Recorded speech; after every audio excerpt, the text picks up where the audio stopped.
Um, Thank you. Happy to be back. I'm calling the May 12th, 2026 meeting of the Commission to order at 6:30 p.m. We're meeting via Zoom and we'll be following our standard protocol, which means that this meeting is being recorded for audio and visual content and is under the control of the Zoom host. For sound quality, the general rule for this meeting is that everyone will remain muted except when speaking. Commissioners and staff will generally remain muted except when speaking or voting and will generally have their video turned on throughout the meeting. Applicants, their representatives, and the public may leave their video on or off, but are asked to turn their video on when speaking. That said, no one for whom video is not an option will be precluded from speaking at the appropriate time. All participants will please state their name for the record each and every time they speak. Please raise your hand, either physically on video or by using the raise your hand feature located at the bottom of your screen to let me know that you'd like to speak, and I shall recognize you. Please do not speak until you are recognized. If your hand is raised and I fail to see it, as I sometimes do when I'm sharing my screen, you may signal to me verbally that you wish to speak. Members of the general public may only speak during those portions of the meeting set aside on the agenda for citizens' comments. Individual applicants, permittees, and violators whose names appear on the agenda and/or their representatives will be invited to speak when that agenda item is discussed. I must remind everyone that if anyone in attendance speaks out of turn in a disruptive or inappropriate manner for an inordinate length of time or in any way that interferes with the orderly conduct of this meeting, they may be prevented from doing so and, if necessary, removed from the meeting at my discretion. Those are the preliminaries. I'll now call the roll. Commissioner Corso, Present. Commissioner Langer, Present. Commissioner Morano, Present. Commissioner Obert.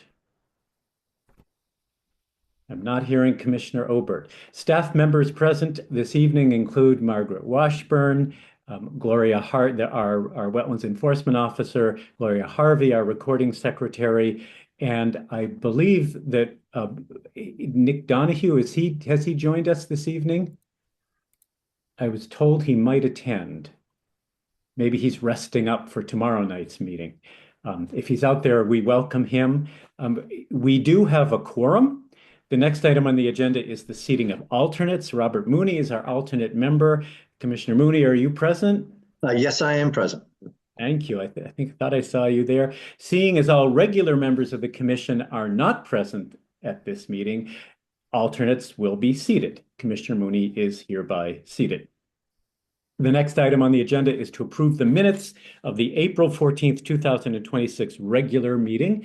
And to facilitate that, I will so I'm sharing is not turned on from what I can see. So I don't have, normally I'd make you a co-host, but I don't have a way to make you a co-host in participants here. All right, there we go. I Okay, have now allowed you to present. wonderful. Thank you. It is a privilege. Okay, so this is always fun. Um, there we go. Okay, that's good. Uh, that's fine. Can everybody see the minutes? Excellent. So, do commissioners or staff wish to offer any corrections to these minutes? If so, and if they are acceptable, the recording secretary will please note and incorporate those corrections. Any corrections to the April 14th minutes?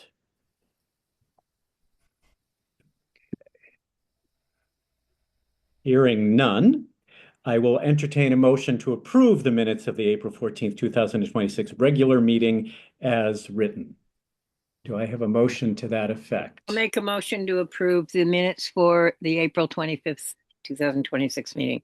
Thank you, Commissioner Morano. Do I have a second on that motion? Commissioner Langer, I'll second that motion. Thank you, Commissioner Langer. All those in favor? Aye. Any opposed? Any abstentions? The minutes of the April 14th, 2026 regular meeting are accepted and approved as written. The next item on the agenda is to approve the minutes of the April 25th, 2026 special meeting site walk. Do commission members or staff wish to offer any corrections to these minutes? They're very short. Hearing none, I will entertain a motion to approve the minutes of the April 25th, 2026 special meeting as written. Commissioner Corso, motion to approve the site walk meetings from April 25th as written. Thank you. Do I have a second on that motion? Commissioner Morano, second the motion. Thank you, Commissioner Morano. All those in favor? Aye. Any opposed? Any abstentions? The minutes of the April 25th, 2026 special meeting are accepted and approved as written. The next item on the agenda is citizens' comments and agenda items. This is an opportunity for members of the general public, other than applicants, violators, complainants, or their representatives, to inform the commission of any questions, concerns, or observations relating to specific agenda items. It is not intended as an open discussion with or among commission members. Speaking time is generally limited to 3 minutes. Further discussion of these items by commission members will be reserved for those portions of the meeting specified in the agenda. Are there any comments or on agenda items that members of the general public would like to share at this time? And I will point out that there will be another opportunity toward the end of this meeting for citizens' comments. Hearing no citizens' comments and seeing no hands raised, the commission will now consider applications previously received. At this point, I'll remind commissioners of the need to state for the record their reasons for any votes they cast. This is required for any matter upon which the commission may act. And to facilitate this, we shall continue our convention of roll call votes as appropriate. The first item under old applications is IWA 26009, Town of Thompson, 0 Main Street, map 169, block 88, lot 36A, mechanical removal of invasive Phragmites and native vegetation to maintain the edge of Duhamel's Pond for civic events with 4,900 square feet of vegetation removal in the watercourse. No soil disturbance is proposed. This, as I understand it, is a somewhat modified version of an application that was submitted previously. And Joe, are you here to speak to this as a representative? I thought I saw our public works person here. Is anyone from the town? Okay, great, wonderful. Yeah, sorry. No, not at all. Not at all. Anything?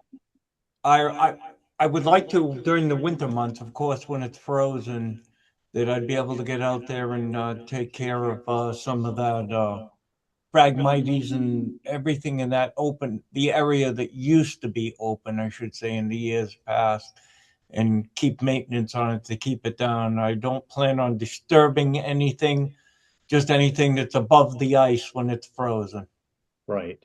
And as I understand it, the area of clearance is now reduced from the original area. Is that correct? I'm really not sure that I did not reduce it any. I wanted to go right on the edge of the water, which I don't have the footage right on here.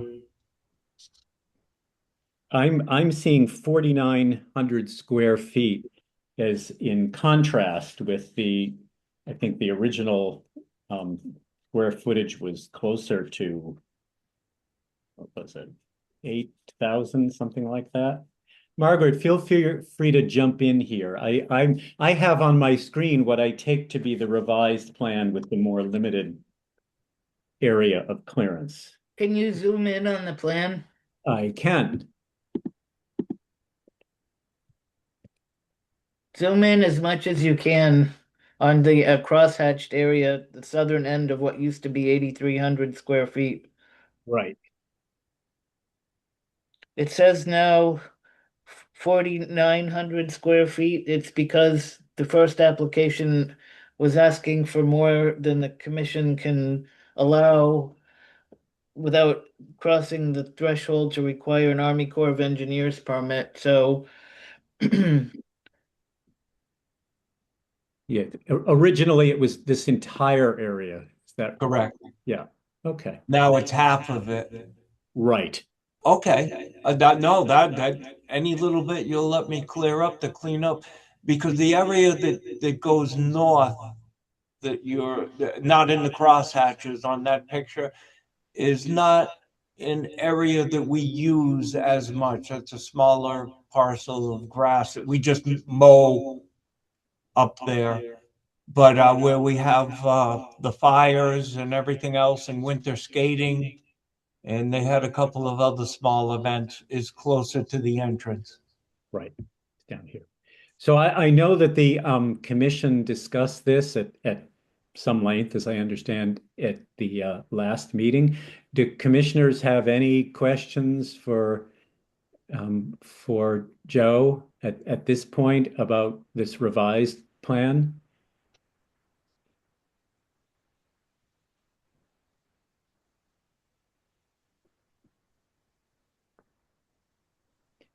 It does seem to me, I read the minutes for the April meeting. It does, I appreciated the concerns that were expressed at that time.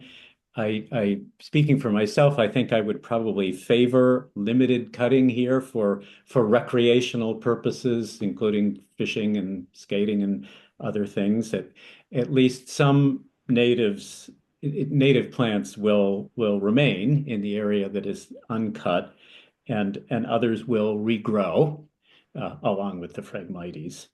Um, I will say, speaking as a fisherman myself, that those native plants support insects that the fish like to eat. So what's good for the fish is good for the fisherman. So a little bit of native vegetation would promote that recreational use.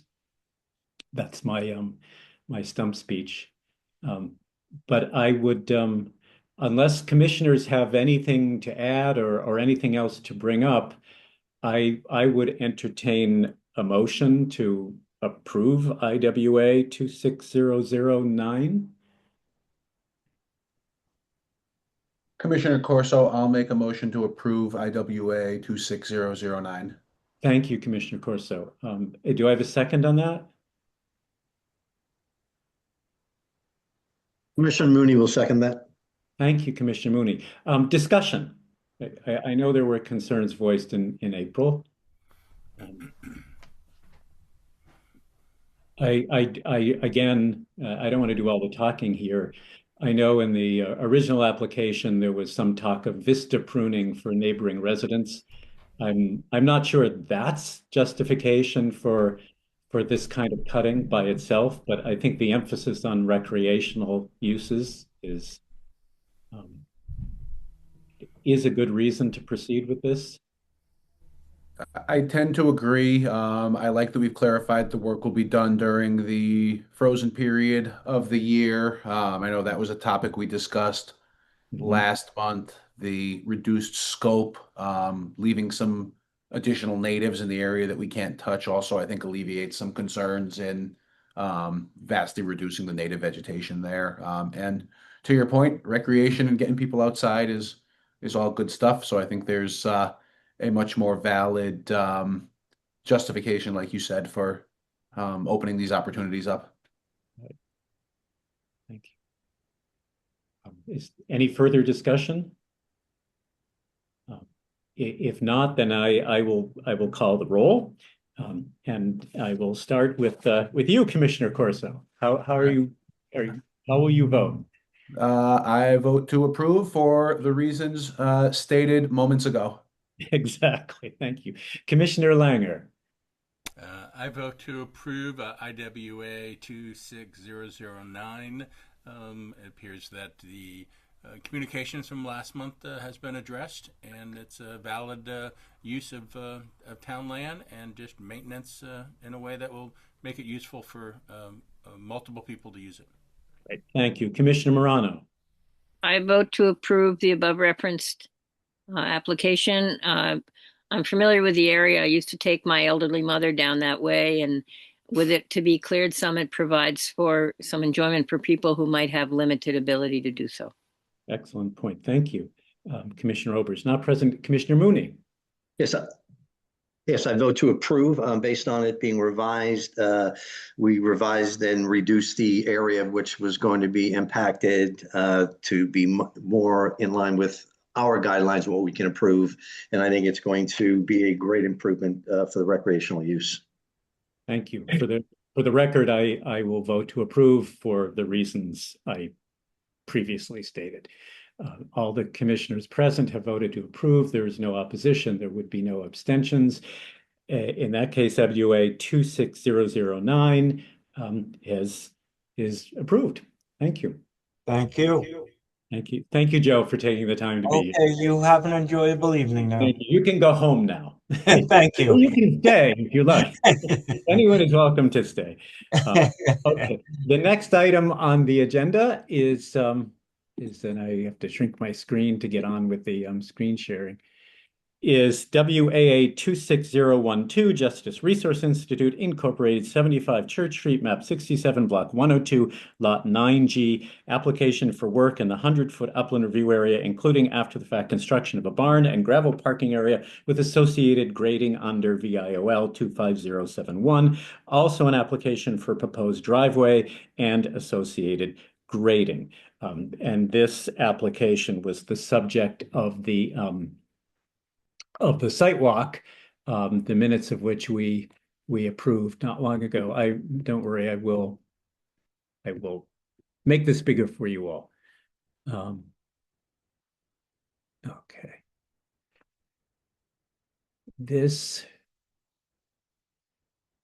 Okay, where are we? I'm jumping ahead here. Here we go.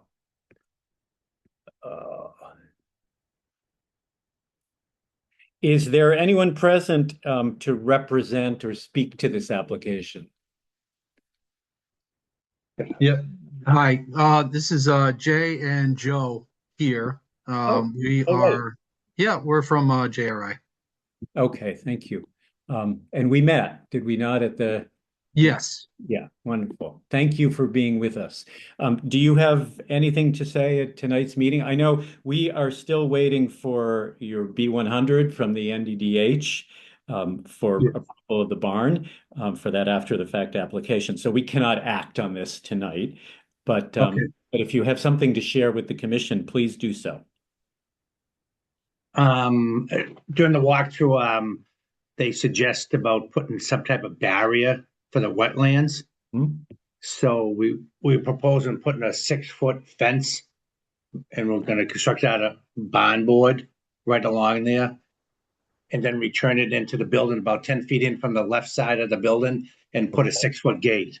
So keep trash, all kinds of other stuff out of there.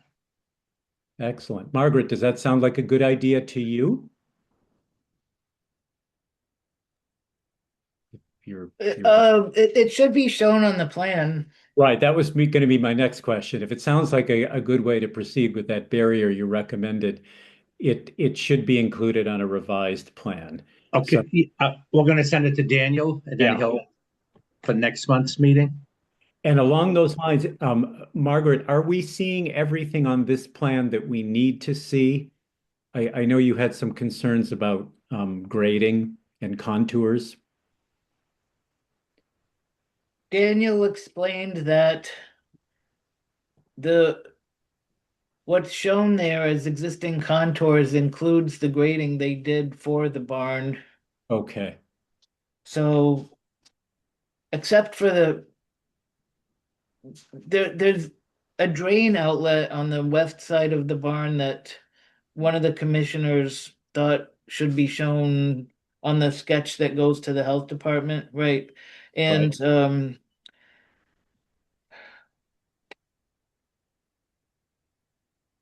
little drains like that often are not shown on site plans, so I'm not particularly concerned about that, but any proposed fence, what we were asking for was just some kind of visual limit of disturbance for folks who somehow stuff seems to be the place where things get disposed of there without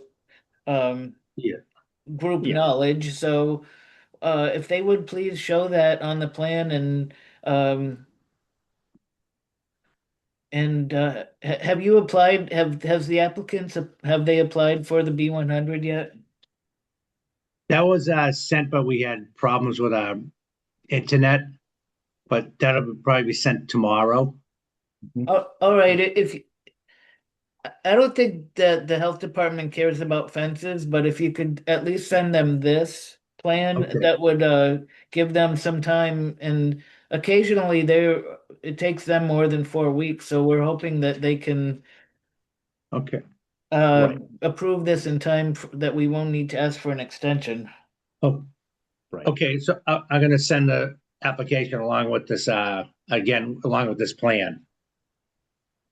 Correct, Margaret? Yes, please. Okay. Yeah, we'd like to get you moving on this, and All right. I really appreciate it. I'm sorry about that. not at all, not at all. Okay, thank you. That's Mr. Chairman, yes. this is Gloria. Gloria. I Yes. got Jay Briggs' name, but I didn't get Joe's last name. Oh, Joe, tell it's us. Pfeiffer. It's Pfeiffer. Pfeiffer. Thank you. You're welcome. Pfeiffer, as in bagpiper. Like the salad dressing. Oh, okay. I don't know if they make it anymore. German for Piper. All right. Yes. Thank you, gentlemen, for being here. And Oh, thank you. Absolutely. we look forward again to moving this forward. Okay. The next, this brings us to new applications. The first of which is EXT 26015, request for an extension of IWA 21013, Paul Duquette 0, Plum Road, map 83, block 56, lot 41D, construct driveway across wetlands and a new single-family home in the 100-foot upland review area. I will move on. I think what would be most helpful here is the WEO's report. It would appear that the SCCs are in good shape, that the zoning and building permits have been applied for, and Margaret, if I'm reading this correctly, there really are no inland wetland issues. It seems to me like a reasonable request. Any questions or concerns from commissioners?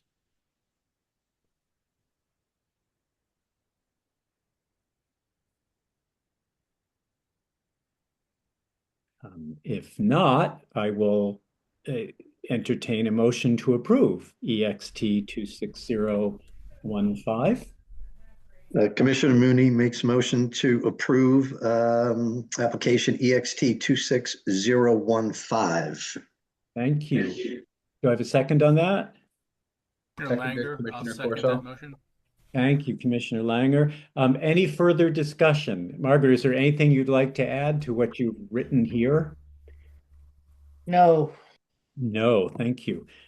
We're going, as always, on your recommendation. If there's no further discussion, I will call the roll on Commissioner Corso. I vote to approve, seeing that there are no flagged wetlands issues. Okay, thank you. Commissioner, which commissioner is next? Let's go with Commissioner Morano. I should have them all down here. I have no There you go. questions about this, but this is a new application, right? This is an application for an extension Oh, okay. for a previously issued wetlands permit. And yeah, I think if they just need more time, I don't have a problem with that. Mm-hmm. Thank you. Yeah, it seemed reasonable given the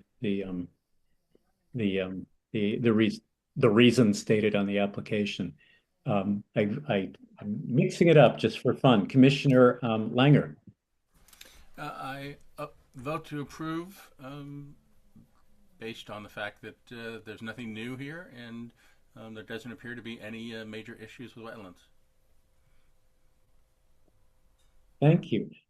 Commissioner Obert is not present. Commissioner Mooney. Yes, Commissioner Mooney votes in favor of it as there's no impact to inland or wetland areas. Thank you. And I too would vote to approve, based on again that the sediment and erosion controls are in place, that the everything is happening here as it should. They were just not able to proceed with the work, and there don't seem to be any outstanding or any wetland concerns to speak of in the view of our duly authorized agent. Therefore, hearing no opposition or abstentions, EXT 26015 is approved unanimously. Thank you. The next item on the agenda is MOD 26017, request for a modification of WAA 25039. Jeff Hopkins, 436 Brandy Hill Road, map 141, block 16, lot 27B, demolish an existing metal shed, build a new 10 by 12-foot wooden shed in the 100-foot upland review area to wetlands. And those wetlands, those are, am I right, Margaret? These are the ones that are on the neighbor's land, but he won't have them delineated. This has been approval, or this has been issued, Margaret. Is that right? That has this you've approved this? It's been approved by me. It's been approved by you, and in your good judgment. So there's really nothing more for us that we need to be concerned about. That brings us to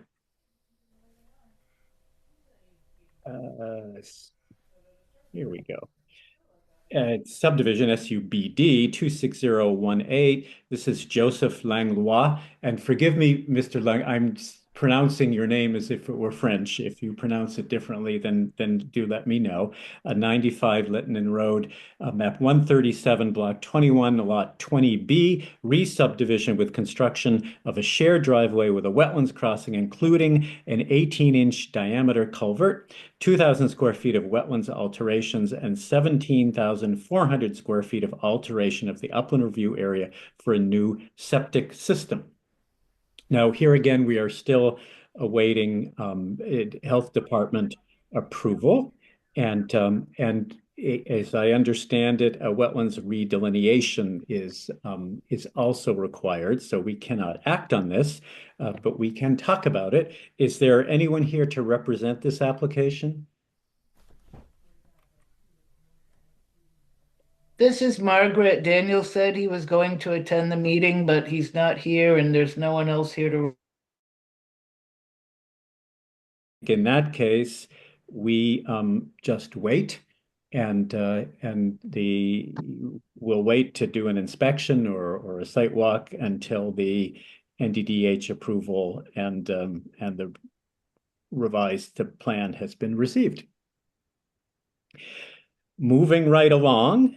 The next item is EXT 26019, request for an extension on WAA 22017. This is Emily Kreidler, 31 Becola Road, map 116, block 24, lot 25, demolish an existing house, construct a new house and new well in the 100-foot upland review area to Little Pond.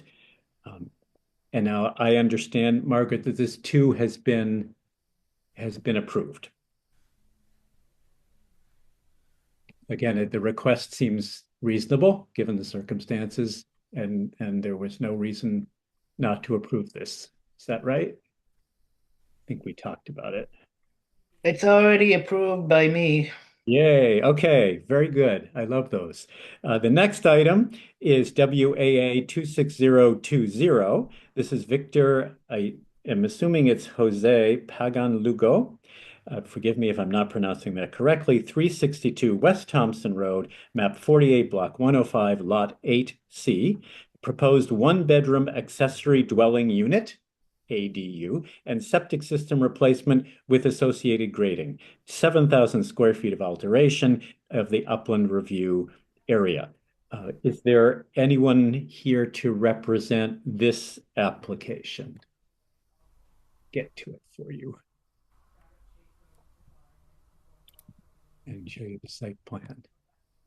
No one from CLA Engineers, and the applicant is not here. Here again, as I understand it, We are in need of NDDH approval still. Is anything else required here, Margaret? Did we need wetlands redelineation?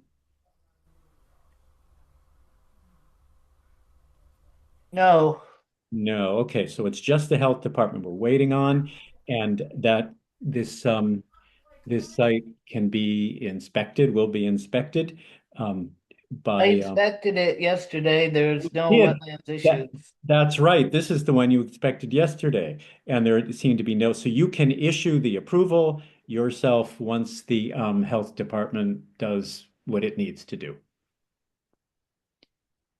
And we'll wait to hear about that. Thank you. The next item on the agenda is MOD 26021, Kevin Calabro, 117 New Road, map 154, block 3, lot 2H, modify 120-foot portion of an existing swale in response to an enforcement order issued following a complaint. Is there anyone here? Is Mr. Calabro here, or his representative? Is Mr. Tebow, are you here? Yes, I am. You promised you would be here. Thank you. Is there anything, would you like to summarize for us the improvements that you are recommending in this case? Yeah, absolutely.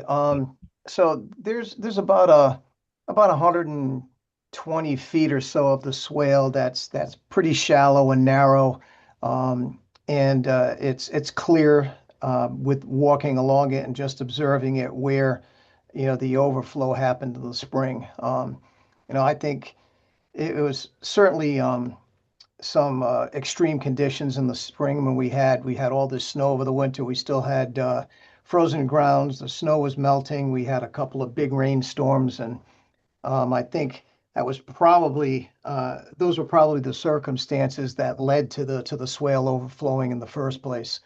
But in either case, we've got this probably like the last 25% of the swale as you approach New Road. I did notice it's pretty shallow there, and it could certainly use some a little bit of widening on the bottom, and excavate it out to that 1 foot in depth that was originally called for. The remainder of the swale seems to be functioning just fine. And I do understand that it wasn't really installed per plan because they didn't put any fabric in it. But I did talk to the contractor who did it, and he said that due to the fact that it just runs constantly, it was really almost impossible to put that fabric in without setting up some elaborate pumping system and kind of working your way down the driveway. In either case, the swale is running clear. I think the water is very good quality. I noted that, the small pond that is in front of Mr. Calabro's house, it's off of the plan, but if you look at the title block, it's kind of like off to the right of where my title block is on my drawing. There's a small pond that was excavated there, and that really just takes the overflow from the well because the well is a true um, uh, uh, it just flows constantly, and they have a small overflow for the well so that you don't blow the top off of it. Well, That fills up that little pond area, which ultimately overflows, goes underneath Mr. Calabro's driveway and makes its way down the swale along the edge of the driveway. thank you. Well, the water is clear because it's coming up out of the center of the earth, as I understand. Yeah, it's beautiful. Well, the hydrology on this site is right. I mean, and it's an indication to me that, all the fines have been really kind of washed out of the bottom of the swale. The material itself throughout the site is not very good material. A lot of the material that was put back after the gravel was taken out of that consisted of the subsoil and mixed topsoil layer. We really had to look pretty hard to find a spot to put Mr. Calabro's septic system in. And I know from speaking to some of the other contractors that have done work out here that they've been experiencing the same problems with finding it difficult to find a suitable location to put a septic system in. Interesting. And did you mention that the check dams are part of are new? Is that right? Correct. Yeah, I'm doing those on a temporary basis. Those will be so that as they're working as they're working their way up the swale, if there's any kind of fines or anything like that that are entrained in the runoff, they'd be captured by these check dams. And then as soon as the bottom has been stabilized again, you can take those out of there. Okay. Thank you for that clarification. You're welcome. Do other commissioners have any questions for Mr. Thibault? If not, I will entertain a motion to approve MOD 26021. Do I have a motion? I'll make a motion to approve. Thank you, Commissioner Morano. Commissioner Langer, are you going to second that? You were. Yeah, I was muted. Yes, Commissioner Langer, I'll second that motion. It's like Jeopardy. You got to get right in there and hit the button. Thank you. Any further discussion? So this is Deb Kennett. I don't know how to raise my hand. I apologize. Thank you for speaking up. And so I'm here with my husband too, Alex Kennett. Mm-hmm. So I'm not sure I understand exactly what's going to be done here. This is the first we've seen of this plan and heard of it. And we are the one who registered the complaint about the water because of the overflow and the fact that it was overgrown in many places. And so is there a way for us to understand this better, where it's going to start and where it's going to end and how it's going to be excavated? Mr. Thibault, can you answer that? My understanding is that the improvements in his professional opinion that would obviate the issue here, which again was exacerbated by the extreme conditions. Right. Yeah. So a short portion, 120-foot portion of the swale. Right. So and that'll begin approximately 200 feet into the site. So if you come up the driveway approximately 200 feet, the excavation will begin. The swale improvements will be done at about that point, and then going west toward New Road, about 120 feet of that swale is going to be improved by widening and deepening it, so that any of these extreme events, you won't get that overflow onto your property, as what happened in the spring. Right. I think you asked how it would be done. It'll be done with a small excavator. Just go in there and reshape it, widen the bottom, deepen it a little bit in this specific area where I noted that the swale is somewhat compromised. And I think as a result of this too, some of this vegetation that you're talking about will be removed as well.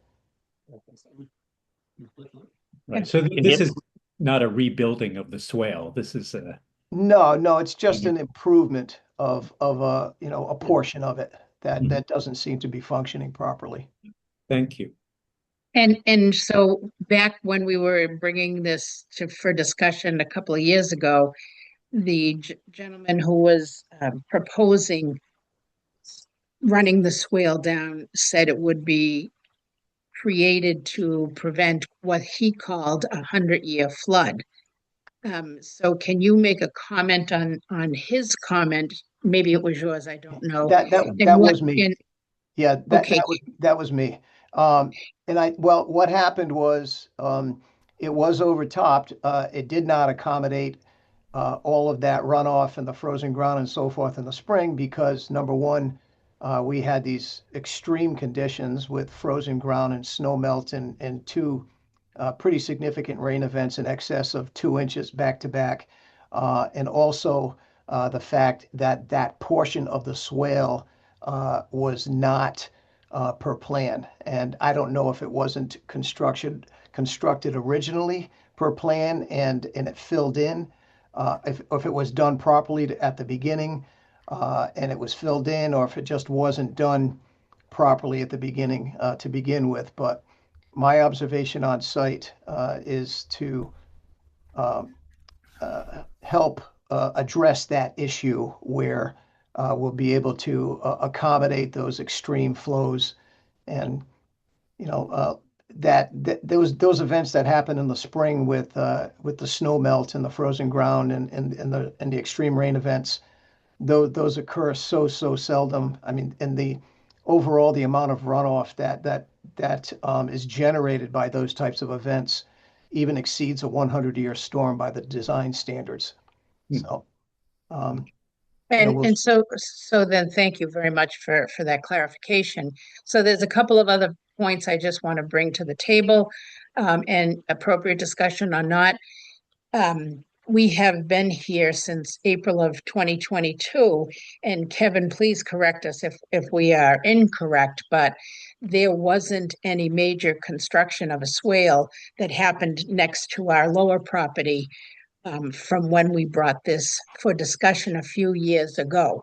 I know you came out and tried to do some work with your excavator to make it a little bit deeper, but the original swale was not brought all the way down to the street. So that's one thing. Secondly, since we've been here, there have been several events, not just this past winter, where the water has overflowed Excuse me for into 1 the minute. property. I'm Excuse sorry. me for 1 minute. That's not accurate, Deb. That was dug and it filled in. I think it filled in. I don't know. It was dug though, but there has not been several events. This is the first time you have ever said anything to me about this. And I wish that you had said something to me in passing sooner, because I would have taken care of it right away. I did not realize that it was constructed improperly. I am not a site guy. I don't know anything about site drawings at all. It's completely out of my realm. But you have never said a word to me, and I've talked to you quite often over the last 4 years, and this is the first time you've said anything to me. I would have gladly have taken care of this for you. I mean, we've never had any problems. We've always had great discussions together. Um, so And Kevin, yes, absolutely. And to this point, this is not about you. You have been accommodating when we've had to do this, and I know you've come down and dug it out more than once. However, in light of the fact that you're selling the home to new folks, my biggest concern was we've developed a relationship over the years, and I don't have a new relationship with somebody who's moving in. So who gets the responsibility of keeping this flowing appropriately as we move forward? And that was our major concern. I understand that. I completely understand that. And if I was in your shoes, I would do the same exact thing. Um, but that's why I hired, you know, Norm Killenly Engineering to redesign it properly and get the work done, so that this doesn't happen again. That was the whole purpose of this, you know. And Okay, like I and said, so then I, my question to the commission is, just for guidance as this goes forward, so we're happy it's going to be fixed and repaired. That's awesome. But what happens in another year or so if we run into this problem again? Do we bring this back to the Wetlands Commission for their help with this? Yes. So Ms. Kenneth, first of all, I want to congratulate both of you for talking. Not all neighbors do this. And thank you, Mr. Calabro, for your clarifications. And the Kennett's concerns are duly noted. It sounds to me as if the swale is not just being repaired, it's being improved and brought back to what it ought to have been originally, and perhaps then some, given due consideration for the challenges of this site. If it were the case that Ms. Kennett, that you continued to see problems with what the water was doing there, then yes, by all means, you could bring that to the attention of this commission through Margaret Washburn, and we would have another look at it. I think that all we can do at this point is to trust the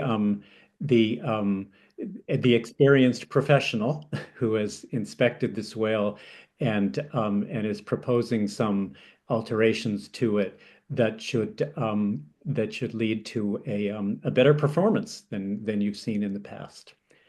Thank you. Appreciate it. And, Well, and I mean, Mr. Chairman, I may add to that too.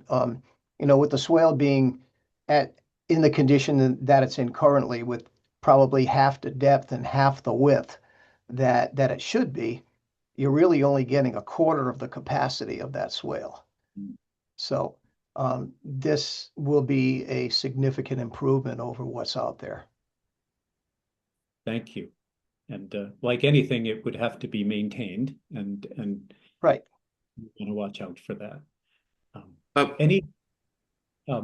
Yes. Yes, so I actually am representing the people buying the house, and Okay. so we're on here just to learn. I'm sorry. Can you say your name? Sure. Or my recording secretary? Yep, my name is David Leal, and I work with Noble Realty, and I represent the buyer of Kevin's house. Wonderful. And all this is amazing information, and I thank everybody.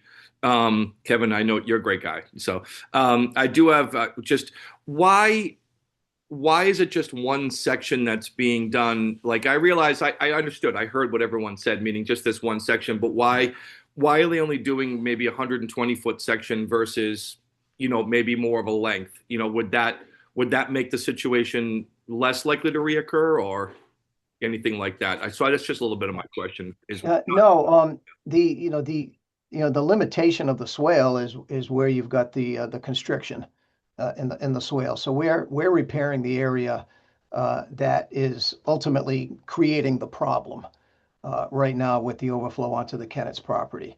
So I walked every foot of that swale, and this was the area that, in my opinion, was causing the issue, and what needs to be the area that needs to be addressed. Okay. The remainder of it, I mean, there are sections of it that are actually larger than what was originally designed. We had a 2-foot bottom width and 1 foot deep.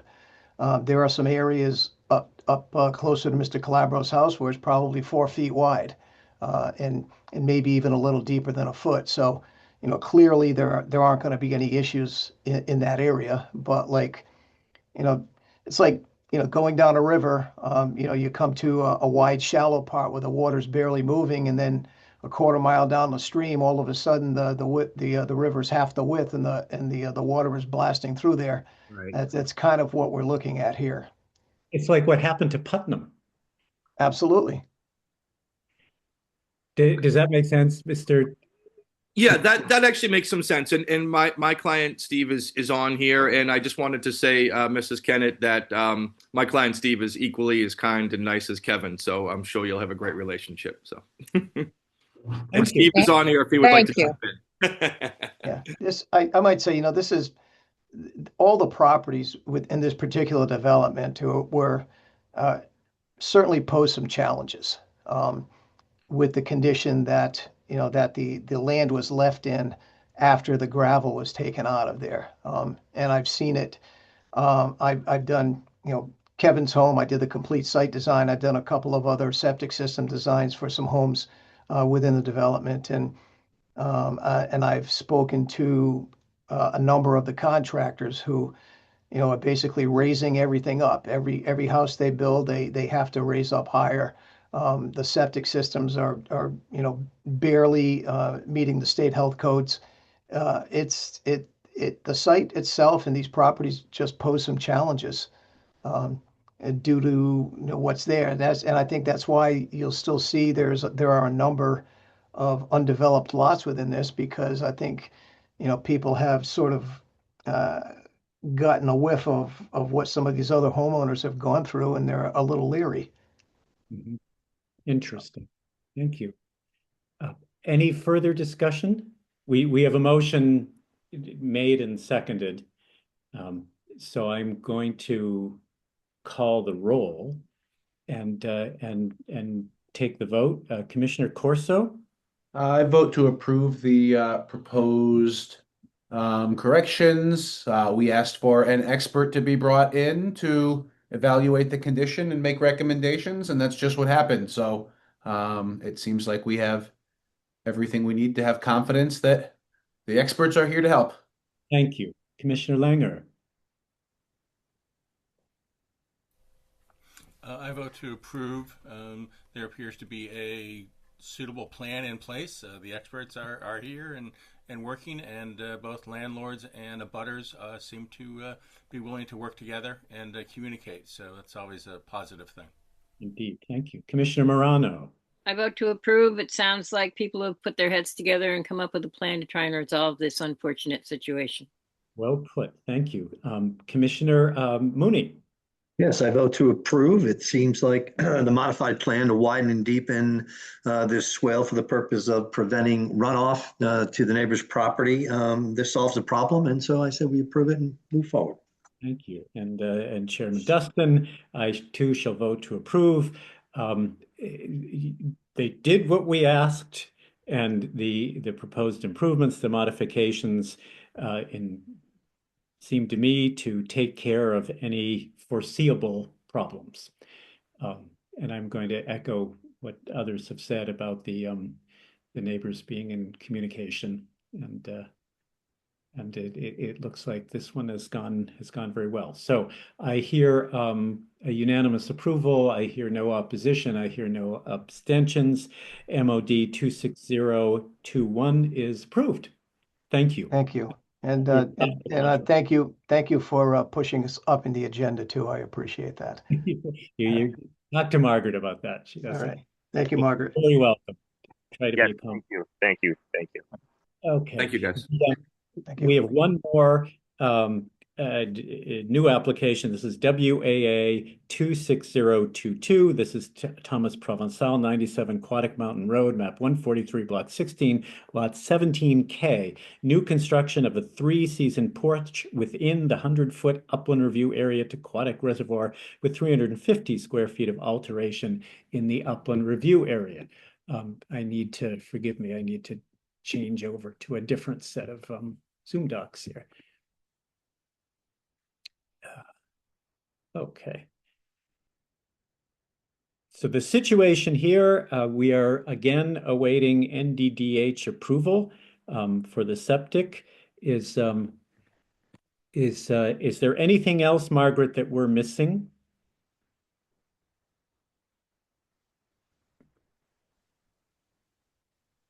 We are missing a health department approval, right?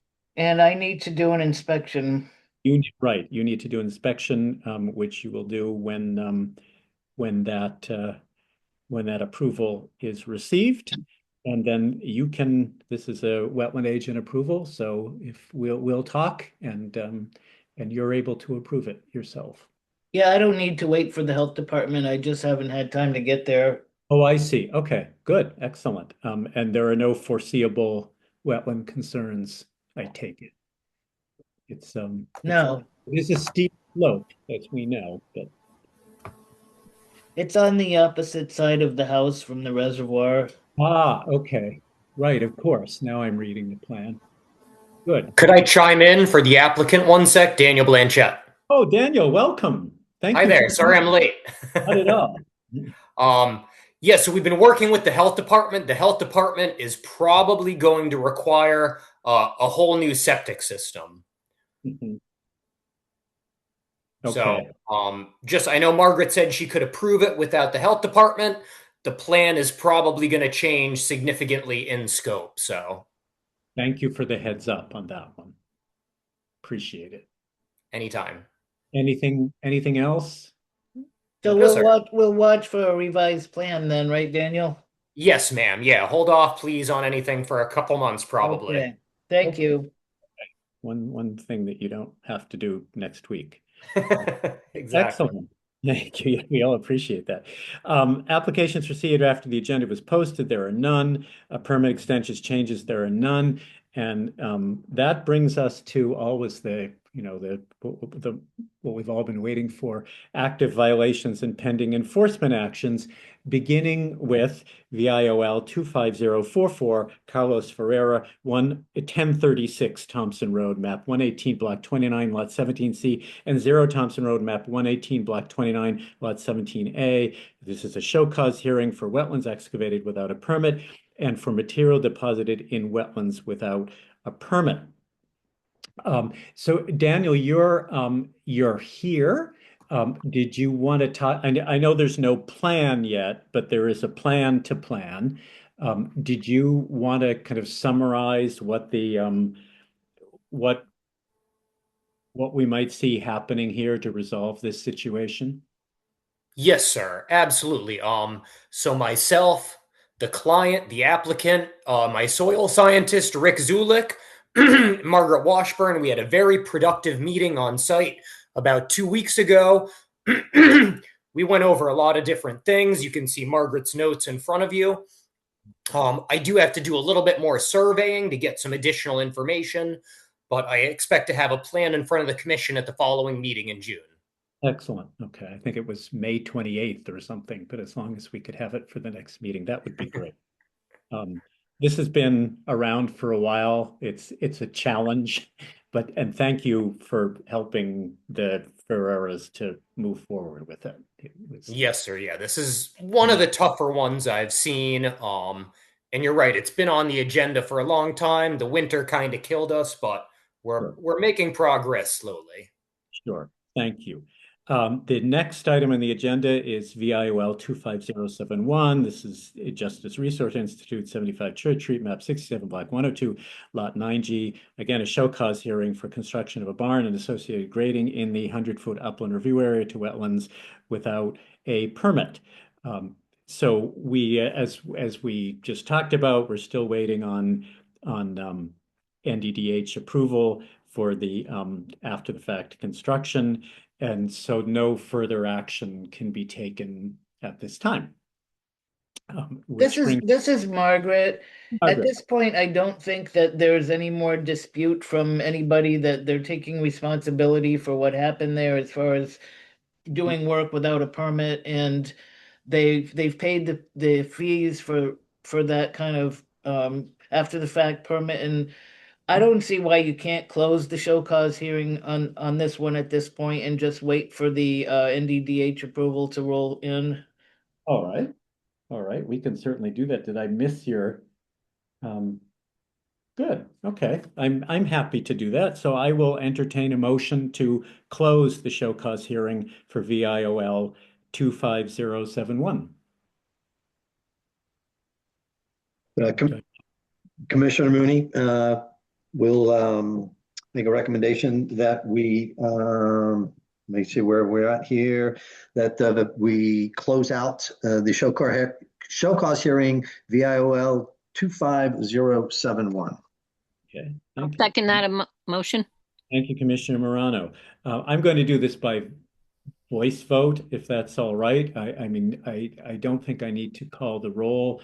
Our expert in the room here, our duly authorized wetlands agent, is recommending that we proceed in this way, and I concur with her. If anybody has any other reasons, please state them, but that seems to me to be a good reason to close the show cause hearing. So I will, if there's no further discussion, all those in favor? Aye. Aye. Any opposition? Any abstentions? If not, then the show cause hearing for VIOL 25071 is closed. Margaret, do we then, what do we do about the violation? Is that at the next meeting when we hopefully have the health department approval, then we can approve the after the fact application. okay? And that will take care of the violation. Thank you very much. The next item on the agenda is VIOL 26004. This is Hani Youssef's 7274 Riverside Drive, map 87, block 95, lot 39. Show cause hearing for constructing 3 flights of stairs and landings, and existing 2-story building, and discarding used building material in the upland review area to the French River without a permit. Is there anyone from Killingly Engineering present, or is Mr. Youssef here? This is Margaret. I don't think they were intending to be at any more meetings until he's going to apply by August 3rd. Right. So this is just staying on the agenda until we get it resolved. There's no action we can take at this time. The next item on the agenda is VOL 26011, 372 Riverside Drive LLC, Jared Hanshaw and Sylvie Perez Hanshaw owners, 372 Riverside Drive, map 85, block 95, lot 36A. Your agenda states this is a show cause hearing. The show cause hearing was actually closed at your April meeting. This is for work in the 100-foot upland review area to the French River, including construction of an ADA ramp, sonotubes for a deck, trenching and backfilling a well line, a 14 by 20-foot addition on a slab, and a 20 by 25-foot smokehouse on a slab without a permit. So where we left this in April is as I learned from the minutes, we are expecting a site plan and an after the fact application. Again, is this by the 28th of May? Is what my notes indicate. So we can revisit this in June. There's no further action we can take it. We're able to take it tonight's meeting. The next item on the agenda is VIOL 260, and there were no Zoom docs for either of these, by the way, which is why I haven't been scrolling forward.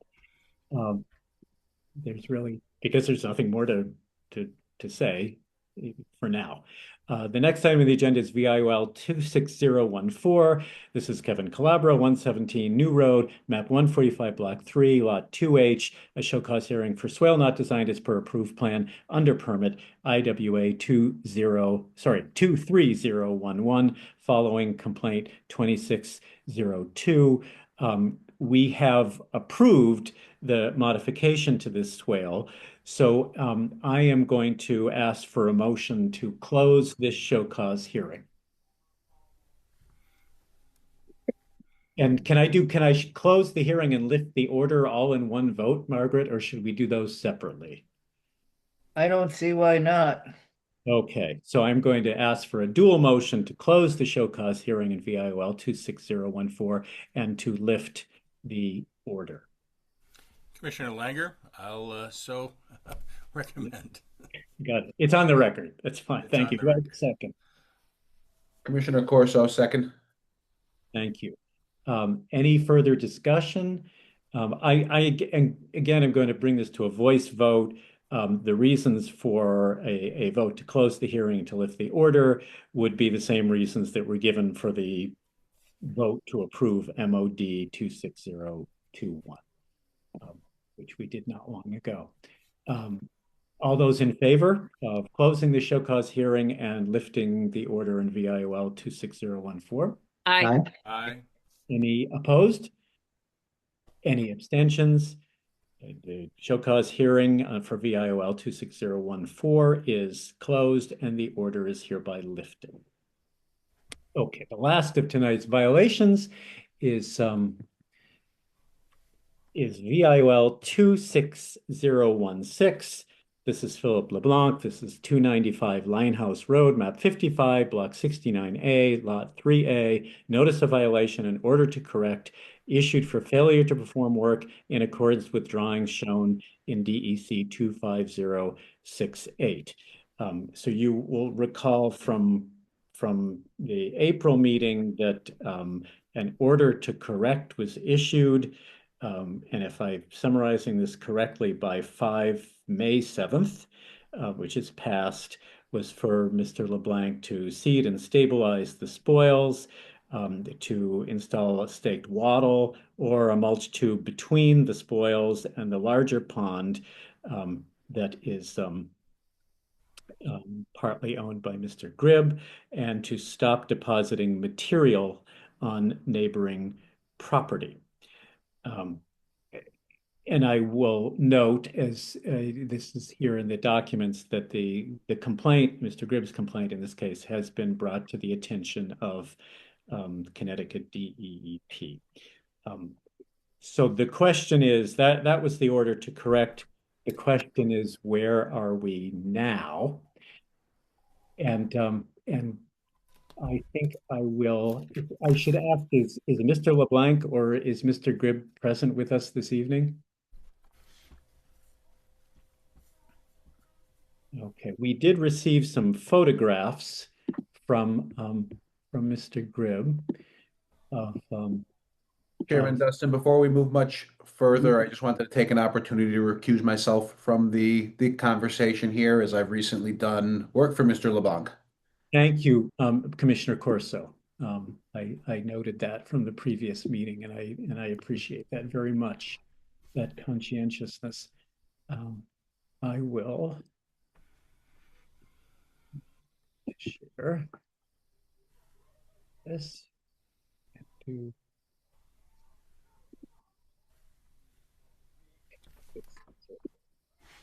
uh-oh.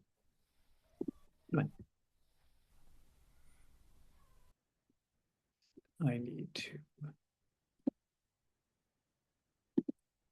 go back up. Okay. Margaret forwarded these to me. She's nicely included them in the documents. So these are the photographs that Mr. Gribbs furnished. This is, I take it, correct me if I'm wrong, Margaret, to my right is the so-called Shiner Pond, which has been dug. To the left is the larger pond, which is partly on Mr. Gribbs' property. This is material that has been, it looks like stumps, that has been deposited, and you'll see the railroad ties here. I take it that's just on the other side of the rail bed from Mr. LeBlanc's property. It's in a wetland. Yeah, so I was gonna. Not directly across, but a little bit south, and it's on property they don't own. He never indicated in his application that he was going to dig out any stumps and roots and put them on property belonging to others.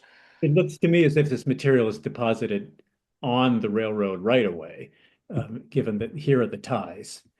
And you're absolutely correct. It's in a wetland. I haven't been there since these photos were taken. So I had taken photos myself, and I'm not really sure if more material was put there since I've been there. Okay. If you refer to my report, there's an update about Mr. LeBlanc coming in to the parking lot, and I was going to get to that. Okay. So what we see, and I don't know when these photographs were taken. They were taken on May 7th, and what's obvious is that the spoils were not put where they were supposed to be put according to the sketch he gave us for his approval. The spoils are between the two ponds, and they were supposed to be deposited in a separate area closer, straight behind the back of his house. Right. And there are no erosion controls. The spoils are heaped up much higher than they they're not in the place they were intended to be, and they're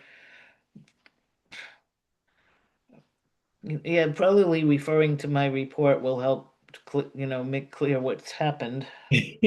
Yeah, so the spoils are placed here. The pipe is now, I don't know if the pipe is originally concerned about the pipe is that it was not placed deeply enough. It looks to me as if it has been placed more, it's now deeper, but it could also be that the spoils have been heaped up over it. And clearly there is a potential for erosion and sedimentation here, which is unchecked by any control devices.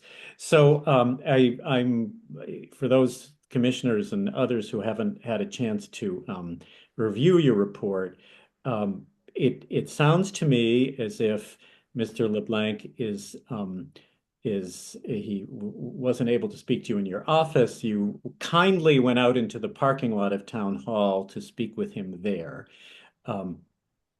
He said that he used a hay bale barrier, but has since, I guess, removed it to his garden. He has not. There's no stabilization of these spoils and no seeding that we can see. And he claims that the seeding was not done because it was too wet. And he is not being particularly cooperative about hosting an inspection. In fact, I gather that he will not allow the commission on his property. My own sense is that the commission needs to see for itself what is happening here before we can allow any work to continue. Um, I don't know quite what to hope for in this case, since he seems to have done what he has done. There is a possibility that I think you mentioned in your report that just as Mr. Gribb, I took these photographs from the railroad right away, we could, with the railroad's permission, conduct a site walk um, without entering Mr. LeBlanc's property and see what needs to be seen. Is that right? I don't expect I don't expect the railroad to, I wasn't intending to ask the railroad for permission. They've already indicated that they don't want to talk about anything until the railroad has indicated until they get their restoration done. Ah, So okay. I wasn't going to pursue. Well, perhaps we don't need to do that, but I think we do need to take a look at this. And I'm a little bit dismayed, to put it mildly. I think we tried to cooperate with Mr. LeBlanc when he came forward with this application, and we had faith in his expertise as a fisheries biologist, and thought that he would keep his word and do what he said he was going to do. And now he has kind of taken advantage of our trust and good faith, and I don't like that. Um, so you're recommending that we go have a look at this. Is that right? Yes. Yes. And then pursue whatever measures are available to us, up We're to. having, and Christopher and I are meeting with Connecticut Deep via Zoom next week to talk about, they're willing to help get involved with it when other enforcement needs to be done here.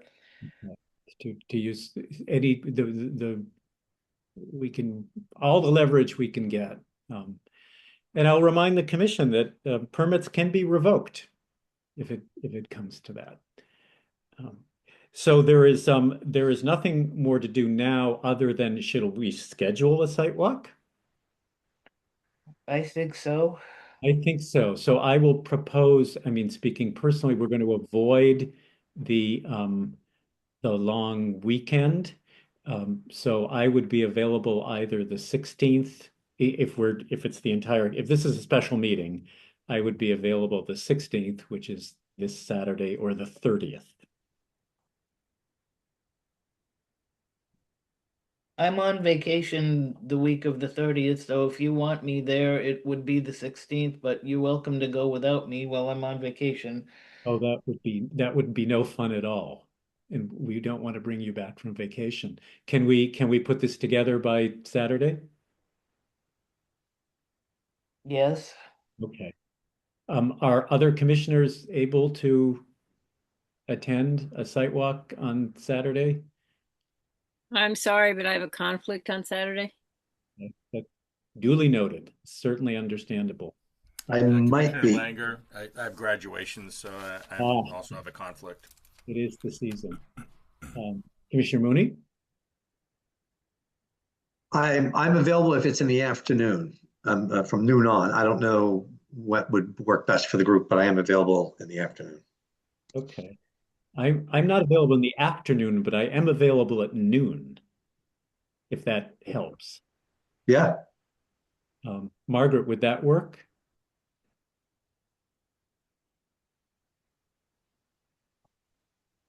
Are you there? Margaret, did we lose you? No, I was going to try to get it over with in the morning, but if we have to do it at noon, the only thing is there might be another you folks might be discussing another site walk after this, so I'm hesitant to have it hinge on noon on the 16th. Mhm. If only two people can go. Well, I'm not sure. I would like not to do it when you're on vacation. And it's sounding, I suppose. Don't feel free to do it in the morning. I'll see if I can make some changes. I don't want to promise I'll be there. I'll see what I can do, but don't hold it up for me. If it's more important that Margaret and you be on site versus the new guy, you'd want the set of eyes. So please don't. I've Yeah, already don't. been to the site a number of times. Yeah.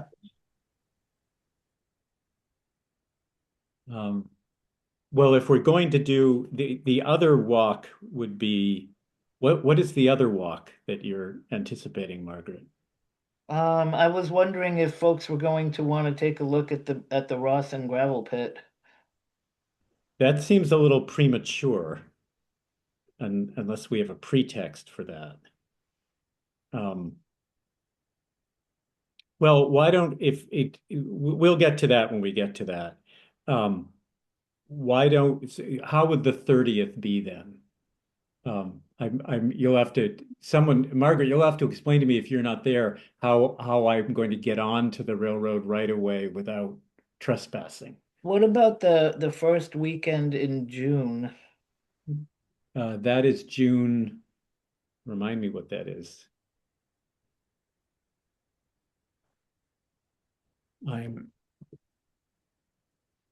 That's, let me see.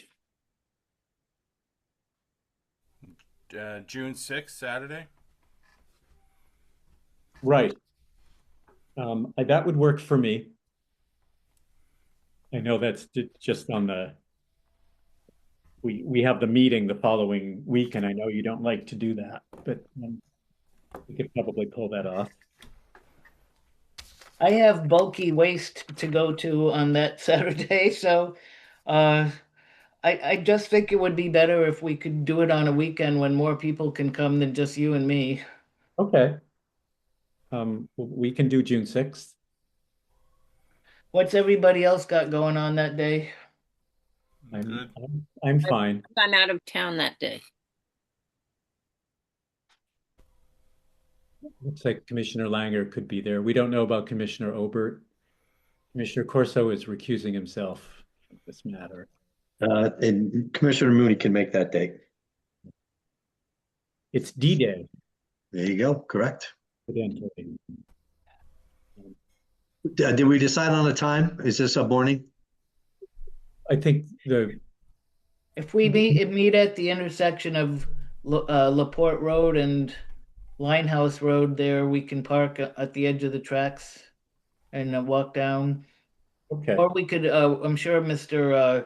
Gribb would let us. I think we'd have to walk through a swamp and probably get a lot of ticks on us, though. So it's more appealing to walk in from where the railroad meets Laporte and Linehouse Road. Let's not walk through the swamp. Okay. 9 o'clock? 9 o'clock.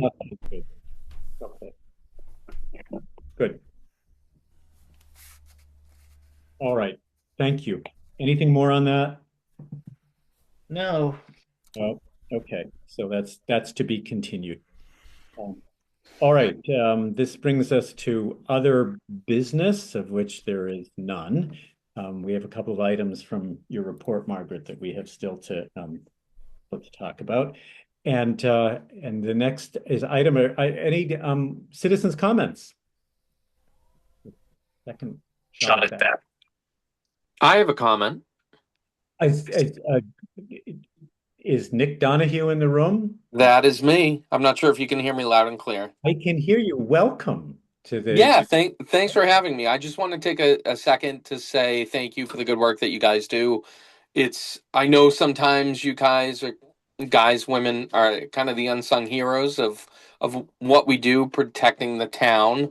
But I've had the opportunity to work closely with your board on site visits and tuning in a couple of times to listen to the work that you guys do, and then a lot of the back end decisions made after the fact. And I just want to say thank you and keep up the good work. Thank you. We appreciate that.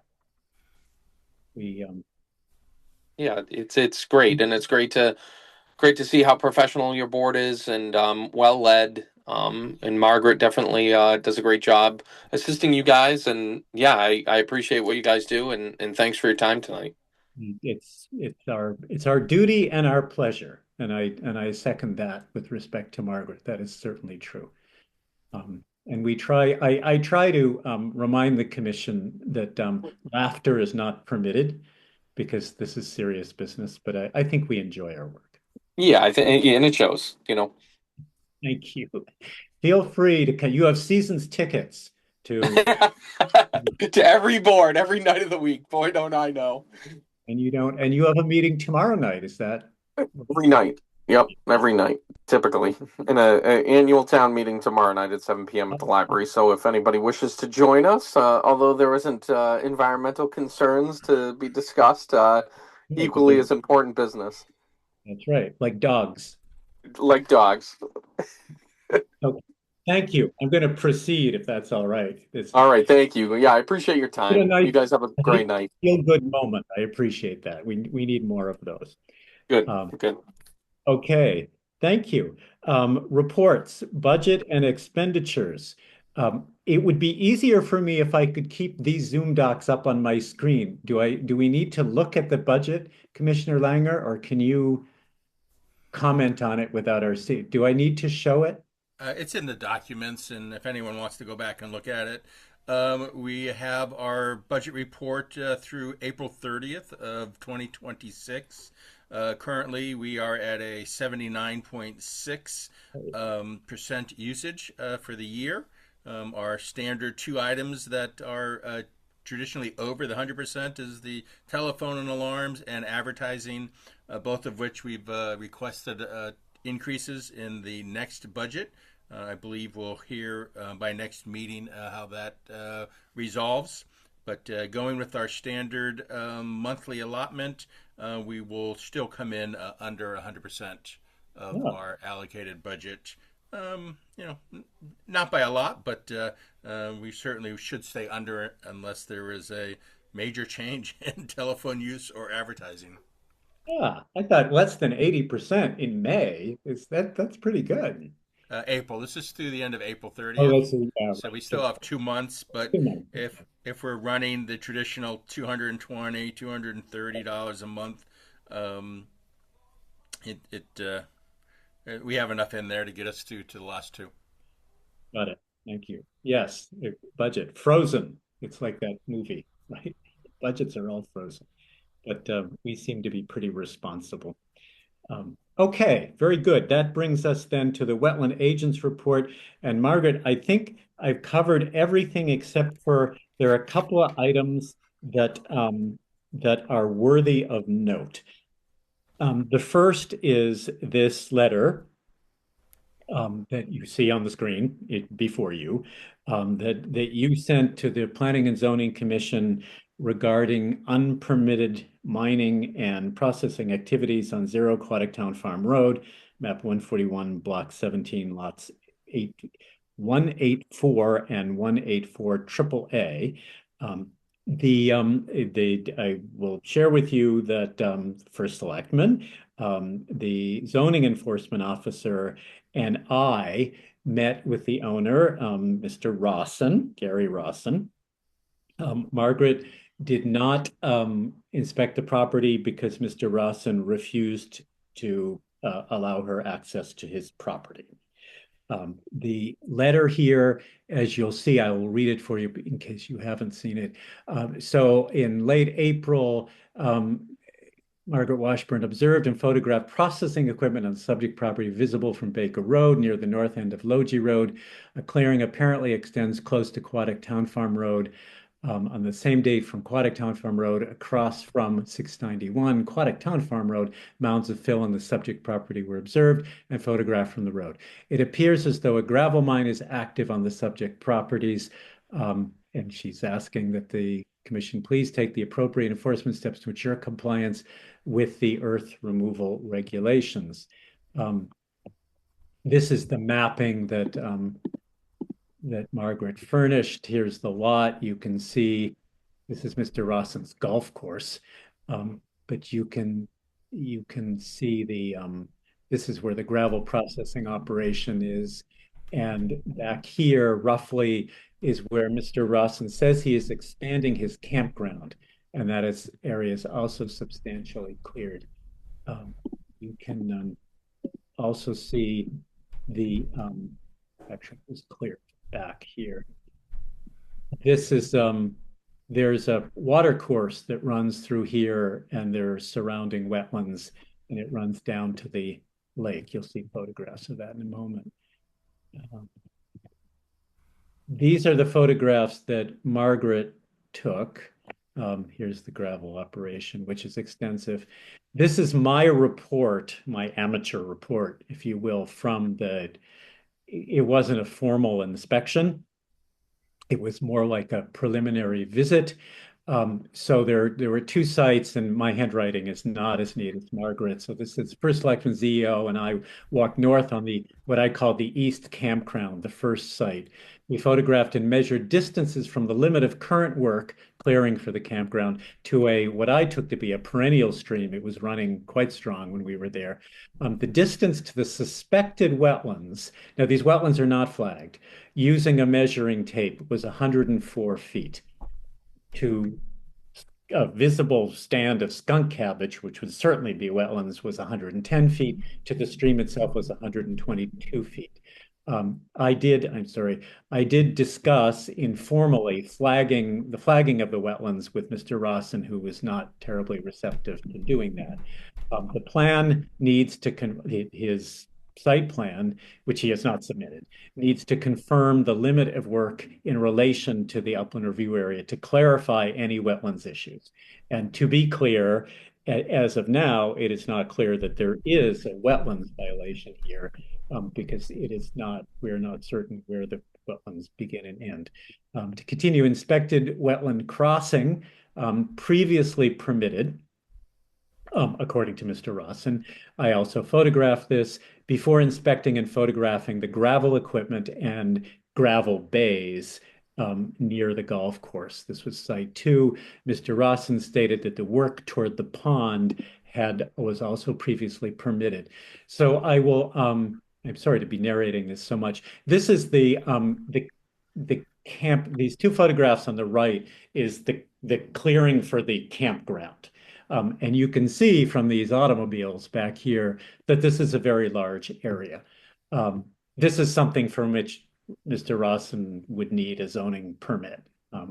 And he has been informed of that, at least verbally. This is the edge of the work.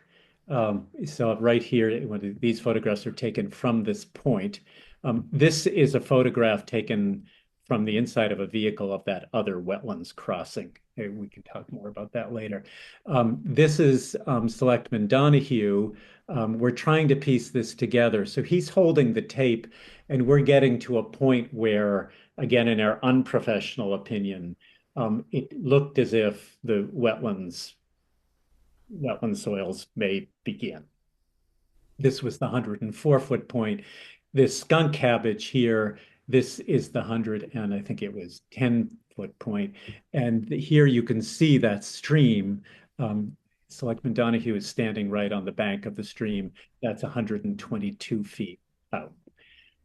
The second site, where apparently Mr. Rawson had initially denied that he was conducting a gravel operation, but that's a little bit difficult to deny, given the machinery and the stockpiling of gravel. You can see this is the golf course over here, and this is also the crossing. I'm sorry, this is sideways, but that's the way it is. That was about 100 and what was it? I said about 200 feet from the, is that right? About 200 feet from the campground area. And Mr. Rawson claims that he had a permit for that crossing. And then this is something altogether different. So I suppose the question here is, first of all, we wanted to bring this to the commission's attention. What I had hoped to see happen was that the zoning enforcement officer would issue a cease and desist order In this case, there's a clear reason for that because there's a gravel operation for which there's no permit. There is the clearing for the campground for which there is no permit. That Mr. Ross would be required to submit applications for those with site plans, and that in turn, and that this commission, would have to review and approve those applications as we do anything that comes before the Planning and Zoning Commission, and that we would then schedule a site walk, and we, at a minimum, would require a wetland delineation, so we could be certain that that there was no encroachment on the wetlands, and if there was, then that would have to be permitted as well. I don't know if that's happening, Margaret. It's not altogether clear to me what is happening. I know that the Planning and Zoning is meeting on the 18th. Presumably, they are going to discuss this, but I think you mentioned to me that it sounds like Mr. Rossin had submitted an application and now has withdrawn it. It's confusing. It's my understanding that he submitted an incomplete application showing no grading, no wetlands flags. Right. Not prepared by a surveyor or engineer, and then he withdrew it, and he has sent an email to the ZEO stating a statement he's going to read to them on May 18th, and I asked for a copy of the email so that we could, at least the chairman and I could read it, and she sent me an email saying that her chairman says it's not available to us until after May 18th. That is Mr. Rossin's statement. That right, and that's the chairman John B. Lenke saying that it's not available to us until after the 18th. Right. Yes, there are some partitions there that are they're keeping. That memo was never given to them at their last meeting. I gave it to the ZEO on the date of the Planning and Zoning Commission meeting, and she did not give it to them at that meeting. So I don't think they're going to see it until May 18th. Right. I don't know if I don't think that Nick Donahue is still with us. When we conducted our visit, the ZEO and Margaret and I and the town planner met and discussed what we had seen, and both the town planner and the first selectman were quite clear that Mr. Rossin needed to secure permits to do what he was doing there, and that we needed to know where those wetlands were so that this commission could assess the potential impacts. I'm not sure what I'm hoping that the Planning and Zoning Commission does the right thing and proceeds with this. I'm not sure what a site walk by us would accomplish until those wetlands are delineated, because we can't tell if there is a wetlands issue here or not. Well, when you have this is a case of someone starting work without a permit, and But that's a zoning issue, isn't it? I mean, for which he's doing that work that requires. You need a permit from both wetlands and conservation before you start a gravel mine if there are wetlands on the property. Right. This isn't unique to Mr. Gary Rawson. Everybody who has a gravel permit application in town has to follow through the same process. But he's refusing to submit an application. Is that right? As far as I can tell, he doesn't want to have to pay the money to have the wetlands delineated, and doesn't want to have the same rules, to have to answer to the same rules everybody else who has a gravel permit. Well, it seemed to me that the first selectman was expecting the ZEO to issue a cease and desist order. That hasn't happened. if, so it seems our options are to either wait to see if that happens, if and when and if. Well, part of the reason I thought the commission might want to go is because I can't go there now, and so I'm relying on the commission to be the eyes and ears on the site. I Right. would like to have gone on the inspection, but I couldn't, and it's really not clear to me how I'm going to do my job from this point onward since I can't go there. Right. That's understandable. That's a problem. I'm not sure what, I mean, other commissioners would see what I saw. There's not much more to see than that. Other commissioners have questions about this or suggestions? Commissioner Morano, I think that in the history of my time on the commission, whenever there's been this sort of event, the commission has viewed the site and made recommendations. And I don't know that we've met this kind of resistance, but it would seem that the prudent thing would be to treat this as we have any other gravel operation. And Commissioner Morano, was that the case even absent an application?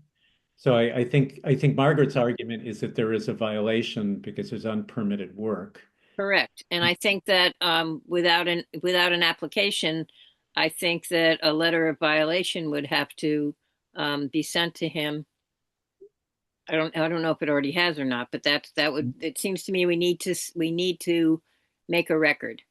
No, it hasn't. So I'll report that at the post inspection meeting, both the planner and the first selectman um, expressed the view that it would be best if the cease and desist order came from planning and zoning first, and then we followed up with our own. If need be, we can get the town attorney to point out that this is exceptional. Right. Actually, what happened at that meeting, Chris, was that we were supposed to issue orders at the same time, and it was only after that meeting that I found out that Gary can legally tell me I can't go on the property. And so at that point, but you can contact town council if he's openly violating town procedure for wetlands. and the whole thing is that when you clear that big of an area of land, even if you're 104, your guesstimate is 104 feet. Pulling a tape isn't the same as having it flagged and having the survey. And No, that's right. That's the right. 104 may change in measurement, and clearing an impact that size and then getting a 100-year storm is going to most likely cause impacts because sediment flows downhill and there's no sediment controls on the site. So I feel like I need the commission to help me do my job because I can't get out there, and having the commission make recommendations would I be. recommend that we notify him that this is happening and we CC town council. So I want to be clear about the sequence of events here. Do we issue a notice of violation?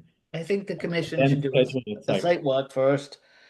Okay, but prior to doing that, Will, okay. did he let you on the property, Let Chris. Mr. Dustin? He let everyone but Margaret. Okay. Yeah, this is as I said to her at the visit, it's that line from The Godfather, it's nothing personal, it's just business, except I think you have to reverse that in this case. I think it was entirely personal. So we will schedule a visit, a site visit, and that's up to him, I suppose, whether he's gonna still let the rest of us on his property. When is the P&Z meeting? The 18th. I would recommend that we keep a file on this, that we document everything that's happened and the time that it happened and the date that it happened, because we need it down the road. And so, Margaret, there's the part of me, which is probably not the part of me that that you all should listen to at this point, that would want to wait until after the Planning and Zoning Commission meets on the 18th to see what in fact they do, rather than assuming the worst and jumping in there ahead of them. If the rest of the commission disagrees with that, then I'm happy to. I can see where you feel that this would be a kinder and gentler way to see what's going to happen.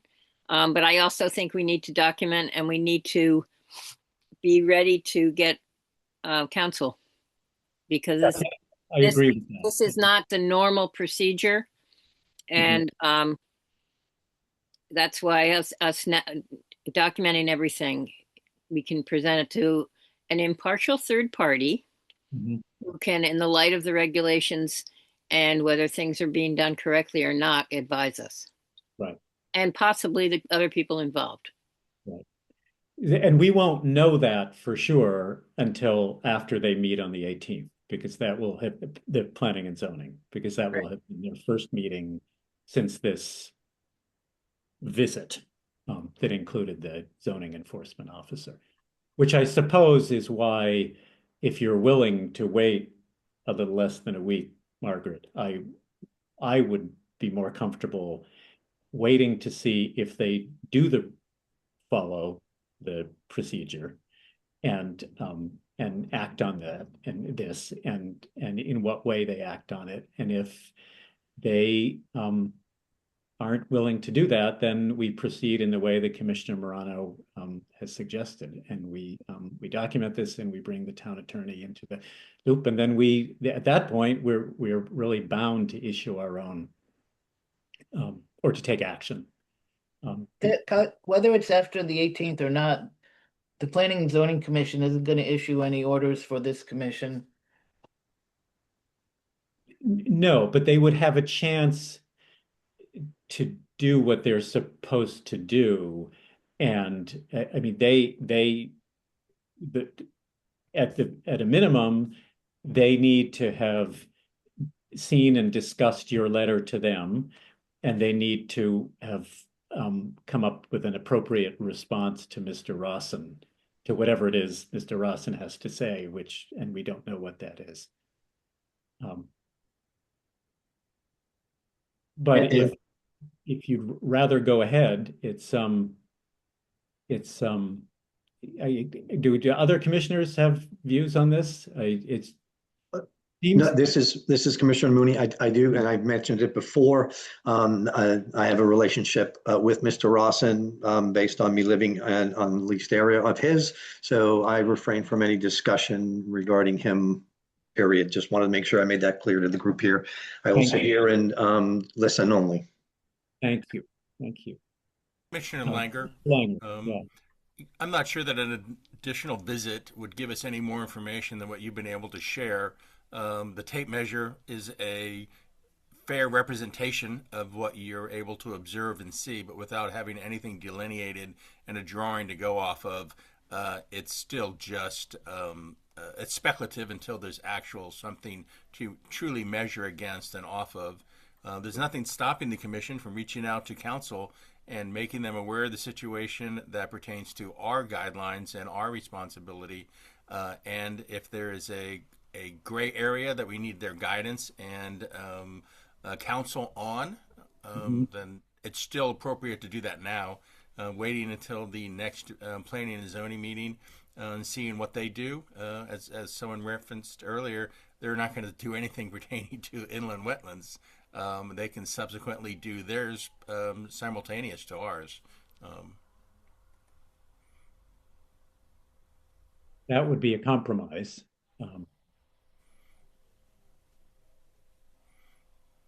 Commissioner Corso, do you have some thoughts on this? I think my thoughts, I think are pretty close to what Commissioner Langer just brought up, in that, we're kind of operating in very interesting area where, someone who we rely on for a lot of guidance is being excluded, it seems like, from the process here. And with that happening, it really limits our ability to do the right thing. So I do think that there is, as several other commissioners mentioned, some value to us making a statement of such effect and asking for guidance from folks who know some of the more technical details about the legal necessities of what we need to do. I would hope that planning and zoning does the thing that they're supposed to do here. And to again echo Commissioner Langer, they're not going to be making wetlands decisions, but they have their own process that is meant to, be another guard or failsafe against this type of activity. So I don't think I have anything particularly novel to add to the conversation, but those are my thoughts. Thank you. To be clear, so I think that the town attorney and others have confirmed that Mr. Rawson, like any property owner, has the right to deny any member of this commission or town staff access to property if they so choose. There's unfortunately no way around that. I think the bigger question is, what are the actions we can then take in absence of those observations? Right, right, right. So Well, for one thing, the glaring thing to me is that there are no sediment controls anywhere, and there's many acres of bare dirt all uphill of wetlands there. Does anybody think how does you feel about that? Can we issue orders or stipulate something needs to be done without a permit or violation or active whatever means of? It's harken back to what happened over at on Leclerc Road where work was done without a permit. An order was issued. I think in my history on this commission, we used to have 3 copies of the application, the site plan, and any documentation. I mean, it was because wetlands always met first. Yeah. And when wetlands gave their approval, it went to P&Z and the building office.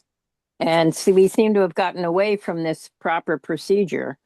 And in this case, where there's a violation, I think we need to note the violation and notify the owner of the violation, and also notify planning and zoning as a violation, because we want to make sure that we're all working together and cooperating. And the only way we can do that from our perspective is to let them know that this has been seen and documented. And then it would appear that planning and zoning wants to wait until the letter is read into the record. And we'll have to wait and see what that says, but it's almost a freedom of information issue. Right. The added complication here is that all of those documents that you point out used to be shared, they don't even exist in this case. There are no applications. Right, but I think that's why we need to document that this situation exists and indicate the levels of cooperation that we're encountering, so that it's documented in the record. I agree. How do you propose to do that? Well, I would propose, whether it is incumbent upon the Planning and Zoning Commission to act on this. The zoning enforcement officer is fully aware of the situation here. It is incumbent upon her. You've submitted correspondence to that commission, and that our reasonable expectation is that correspondence will be considered and acted upon. And if they don't act upon it, we will.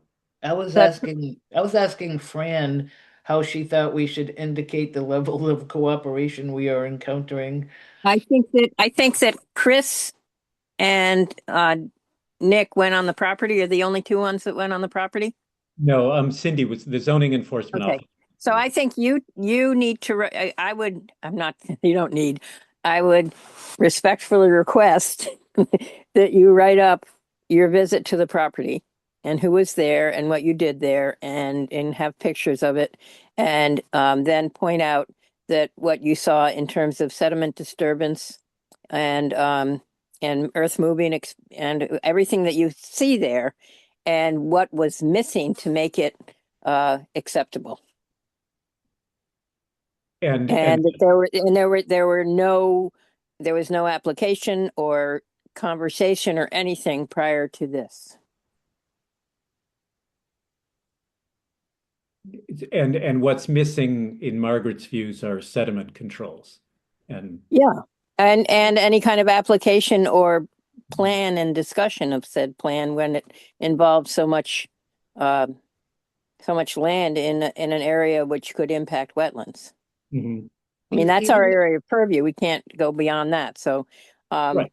then, Right. and then point out that when Margaret tried to address it, it was not received with grace and she was not permitted to walk on the site. Therefore, you and Nick did for selectmen. Right. That's all been documented. Good. But it hasn't been given to anybody except us. Well, we don't know that, Margaret. I mean, we can't, I know that there are some strong feelings here about the Planning and Zoning Commission. Your report hasn't been given to anyone. It hasn't gone to the Planning and Zoning Commission. Is that what who are you suggesting gets the report you're asking him to write, Fran?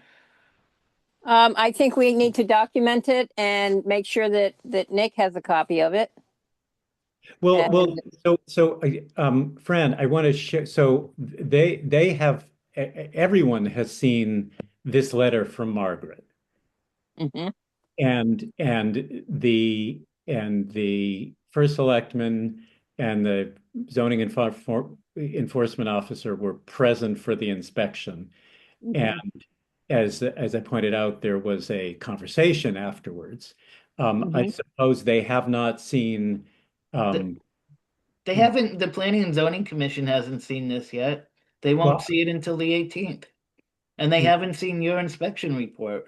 Shouldn't we give them a chance to see it? And then if they, I would, yeah, they should get to see it, and they should also get a reminder that usually wetlands is the first is involved in assessing an area before a planning and zoning action is taken. Right. Well, they're not acting on an application here. They're acting on the situation. Okay. What they're supposed to be doing, what the zoning enforcement officer was supposed to do, and as I recall from an email exchange with Margaret, said she was going to do at the beginning of this week was to issue a cease and desist order. Mm-hmm. And to inform Mr. Rawson that he had to submit applications with proper site plans. I can't issue a cease and desist order without some guidance from the commission because I'm not allowed to go on the site. And I think what Fran was trying to suggest is that if I'm not mistaken, Fran, if you could help me understand, is that you were asking Chris, because he was able to go on the site, to write up what he saw in regard to sediments, earth removal, and the fact that there's no application, and give it to the selectmen and the Planning and Zoning Commission. Is that that's not in my report. I mean, I didn't mention. No, but I think that's what Fran just got done saying she thought should. Is that what you meant, Fran? Is that what you observed, Chris? Well, no, that isn't what I observed. I mean, what I observed was in my report. What I observed was one area.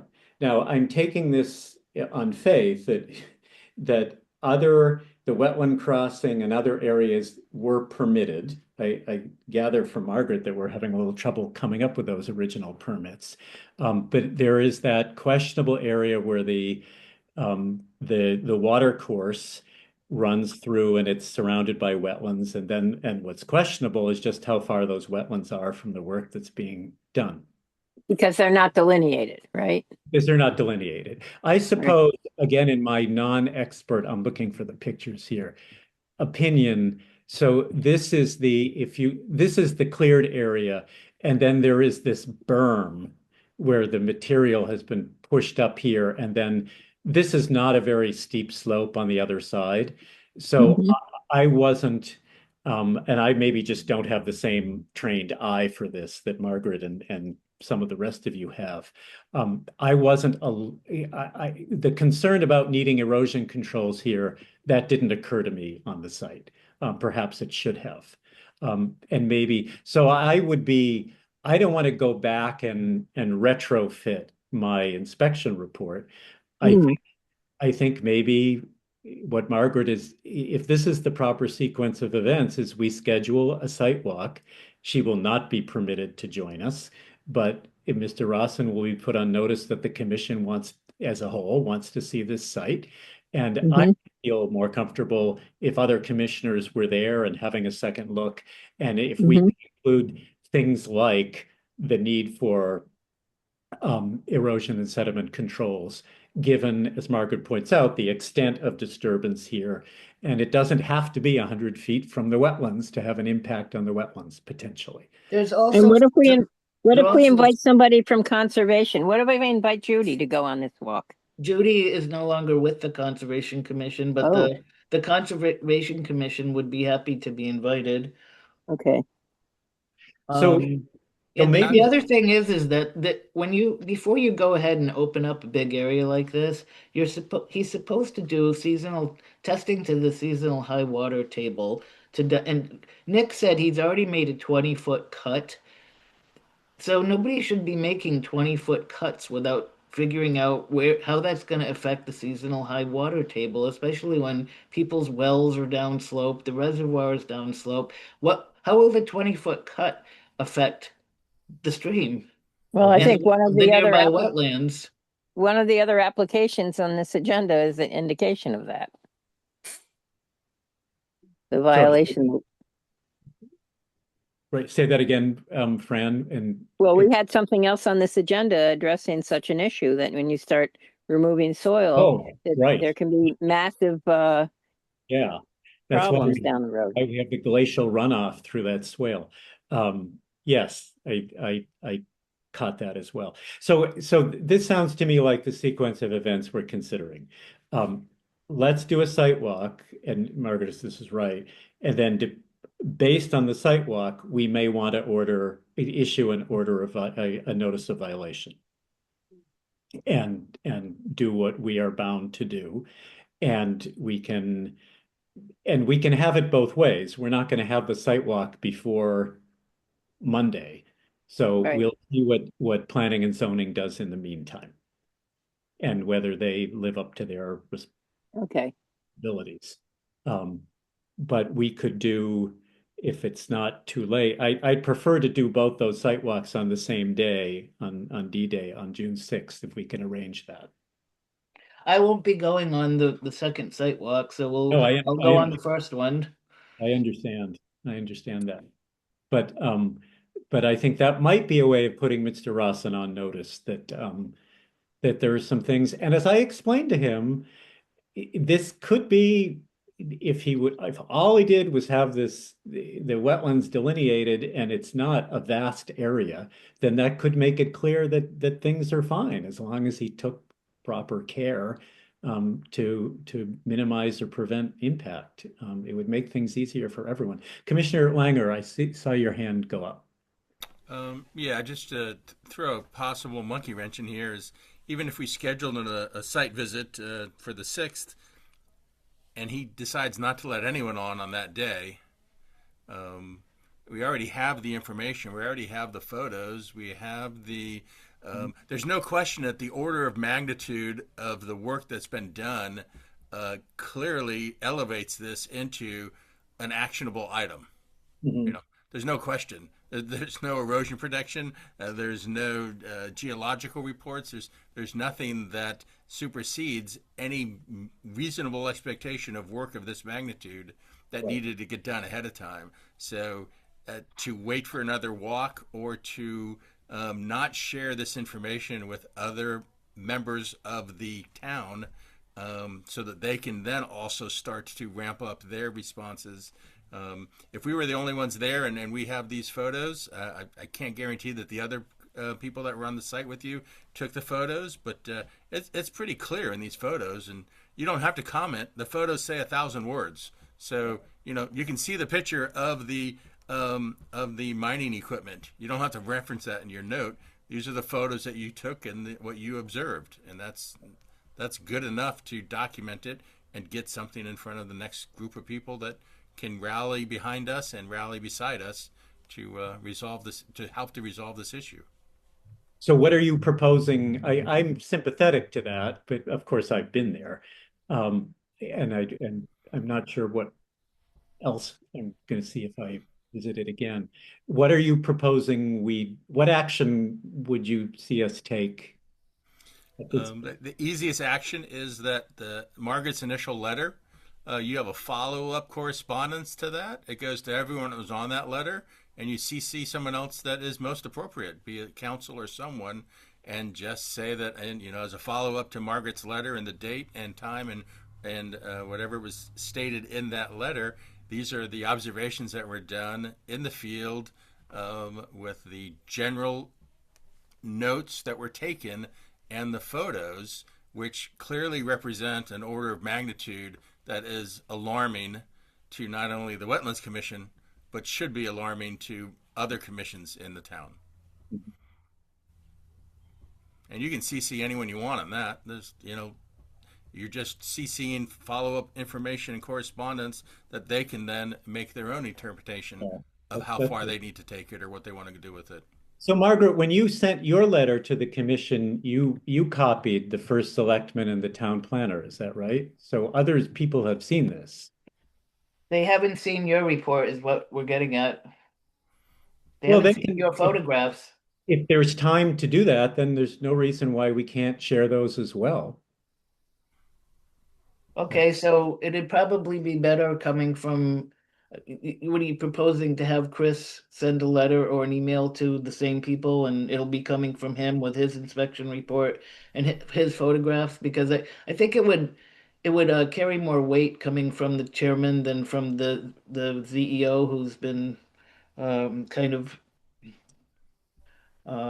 handicapped from doing her job at this point. Yeah, I agree. I think it should come from the chair. Yeah, and it's coming from the commission. It's Yeah. coming from the commission. The chair is just authoring it and pulling the information together. And one of the items that can be added to that correspondence is the fact that our ZEO person was denied access.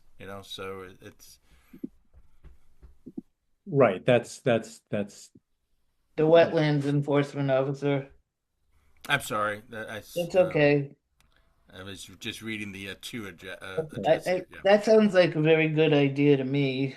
That for photographs are worth 1,000 words or whatever that saying is. right. They are meeting Monday, and it's a little bit of pressure to get this done by, when would they need it by?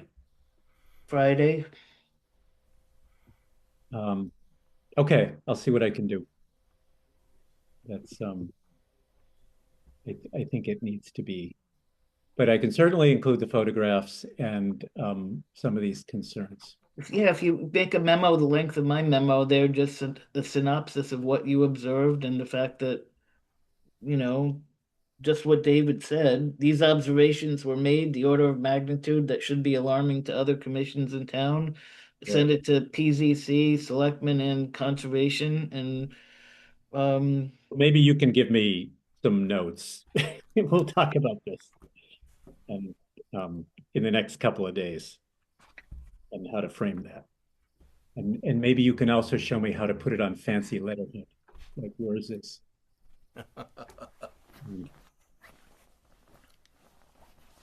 What's the concept about a site walk at this point?